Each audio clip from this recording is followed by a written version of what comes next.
Gegarane wong akrami among ati pawit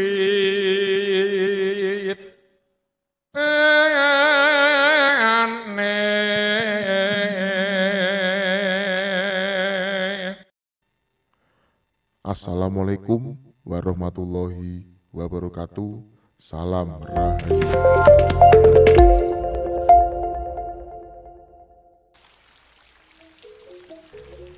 Agar channel ini lebih berkembang, jangan lupa dukungannya dengan cara klik tombol subscribe, klik tombol like, dan jangan lupa tinggalkan komentar.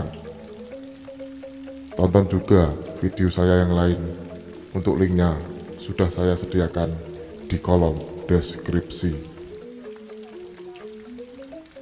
Pasukan Tartar Mongol, sang badai gurun gobi yang hancur di tangan Raden Wijaya. Kedatangan pasukan Mongol di bawah pimpinan Jenderal Ike Misel pada tahun 1293 Masehi ke tanah Jawa adalah untuk menghukum Raja Jawa, yaitu Raja Kertanegara dari Kerajaan Singosari yang setahun sebelumnya telah melukai utusan dari Mongol, yaitu Mengsi, dan menolak dengan tegas untuk tunduk kepada dinasti Yuan. Namun peta perpolitikan di Jawa telah berubah, di mana Raja Kertanegara telah wafat dibunuh oleh Jayakatwang dari gelang-gelang. Hal tersebut tidak diketahui oleh Jenderal Ike Misel. Kedatangan pasukan Mongol diketahui oleh Raden Wijaya yang telah bermukim di kawasan hutan tarik dekat muara Kali Brantas.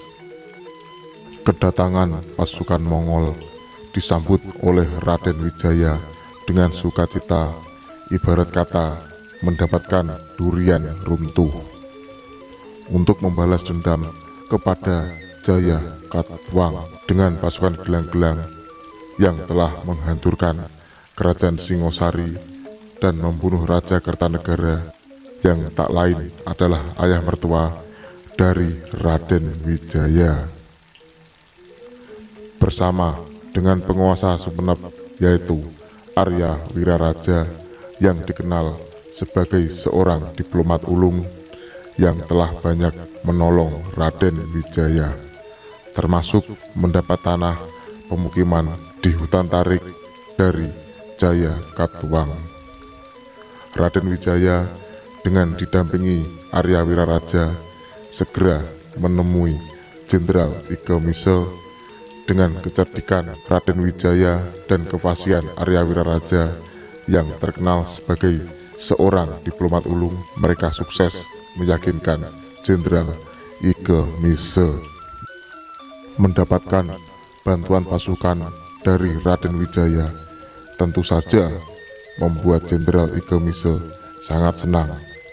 Maka bergabunglah dua kekuatan besar, yaitu pasukan Tartar di bawah pimpinan Jenderal Ike Misel dan pasukan Raden Wijaya menyerang kerajaan Kediri. Terjadilah pertempuran sengit antara pasukan Mongol yang bersekutu dengan pasukan Raden Wijaya melawan pasukan gelang-gelang dari Kediri. Raja Jayakatwang akhirnya dapat dikalahkan. Setelah mengalahkan Jayakatwang, Raden Wijaya dan pasukannya serta pasukan Mongol kembali ke hutan tarik dengan membawa banyak harta rampasan perang. Ada versi yang menyebutkan bahwa setelah peristiwa itu diadakan pesta besar untuk merayakan kemenangan mereka, yang disambut dengan antusias oleh seluruh bala tentara Mongol. Arak-arak disajikan dalam jumlah yang besar. Seluruh pasukan Mongol berpesta pora, namun di balik semua itu ada taktik yang sedang dijalankan oleh Raden Wijaya. Setelah seluruh pasukan Mongol larut dalam euforia, berpesta minuman keras hingga mabuk, saat itulah taktik Raden Wijaya mulai dijalankan. Pasukan Raden Wijaya menghantam bala tentara Mongol yang telah dilanda euforia. Dalam keadaan setengah sadar, tentu saja serangan pasukan Raden Wijaya yang mendadak tidak dapat diperhitungkan oleh tentara Mongol. Tentara Mongol yang terkenal akan kedidayaannya dalam pertempuran dengan julukan Sang Badai Gurun Gobi, kocar-kacir dihantam oleh pasukan Raden Wijaya. Mereka yang selamat segera berlari menuju kapal di muara Sungai Brantas. Peristiwa kekalahan pasukan Mongol di tanah Jawa terus dikenang oleh dinasti Yuan. Peristiwa tersebut bukanlah dongeng dan tercatat dalam arsip dinasti Yuan, termasuk dalam catatan Marco Polo.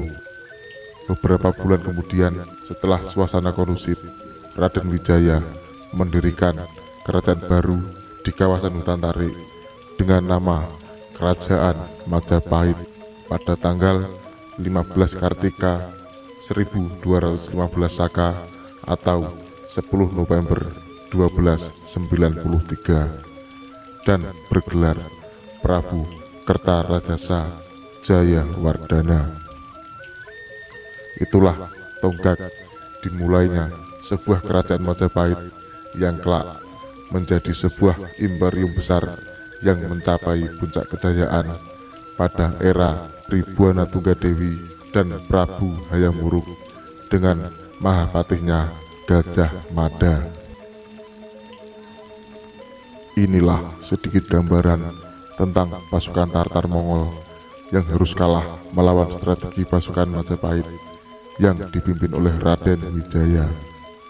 Semoga dapat menginspirasi kita bahwa kekuatan besar pun dapat kalah dengan strategi yang pas dan mumpuni. Sekali lagi saya ingatkan kepada pemirsa agar menekan tombol subscribe agar channel ini lebih baik dalam menyajikan informasi. Akhirus salam, wassalamualaikum warahmatullahi wabarakatuh. Salam Rahayu.